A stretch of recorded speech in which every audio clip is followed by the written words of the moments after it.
महाराष्ट्र के रायगढ़ जिले के महाड़ तालुका स्थित चांडवे टोल नाके पर मराठी भाषा की कथित अनदेखी को लेकर महाराष्ट्र नवनिर्माण सेना आक्रामक हो गई है। टोल नाके पर अंग्रेजी और हिंदी को प्राथमिकता दिए जाने पर मनसे कार्यकर्ताओं ने नाराजगी जताते हुए आंदोलन की चेतावनी दी है।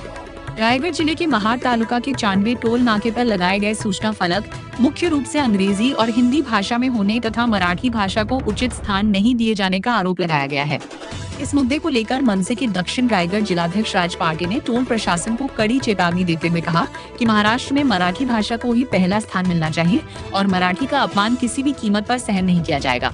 उन्होंने मांग की कि चांडवे टोल नाके के सभी बोर्ड और सूचना फलक पर सबसे पहले मराठी भाषा का उपयोग किया जाए, अन्यथा महाराष्ट्र नवनिर्माण सेना की ओर से तीव्र आंदोलन शुरू किया जाएगा। मनसे पदाधिकारियों का कहना है कि महाराष्ट्र के सार्वजनिक स्थानों पर मराठी भाषा को प्राथमिकता देना अनिवार्य है, लेकिन इसके बावजूद टोल नाके पर अंग्रेजी और हिंदी के बोर्ड अधिक दिखाई दे रहे हैं, जिससे स्थानीय मराठी नागरिकों की भावनाएं आहत हो रही हैं। फिलहाल इस मुद्दे को लेकर इलाके में राजनीतिक माहौल गर्म हो गया है और अब सबकी निगाहें टोल प्रशासन की अगली भूमिका पर टिकी हैं। जय महाराष्ट्र, मी राज पार्टे, जिल्हाध्यक्ष दक्षिण रायगड, महाराष्ट्र नवनिर्माण सेना।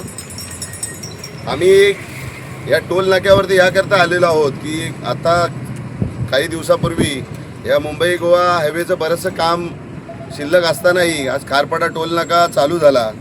त्यामुळे हा आमच्या हद्दीत महाड तालुक्यात येणारा टोल नाका, तर आमची अशी मागणी आहे की जोपर्यंत इंदापूर बायपास आणि माणगाव बायपासचं जोपर्यंत काम पूर्ण होत नाही तोपर्यंत हा टोल नाका चालू होऊ नये आणि नागरिकांना जोपर्यंत सुविधा मिळत नाही, 1.5 2 तास, 8 10 तास जेव्हा इंदापूर आणि माणगावला लोक तिकडे अडकून बसतात, तर आम्ही कोकणवासीय आणि रायगडवासीय आम्ही ह्या टोलला विरोध करतो।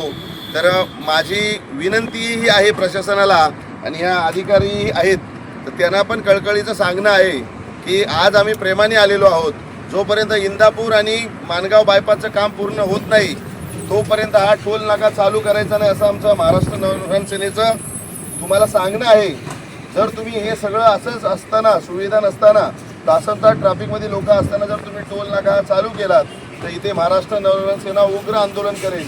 तसेच ज्या पाट्या लावल्यात त्यात इंग्रजी आणि हिंदी, मराठी गायब केलेले आहेत, ते 10 दिवसाच्या आत जर आम्हाला पत्र रूपात किंवा किती दिवसात बदलताय त्याचं लेखी रूपात देऊन ते बदली नाही केलं तर हे बोर्ड एकही ठेवणार नाही, सगळी बोर्ड तोडून टाकणार, सगळी बोर्ड फोडणार।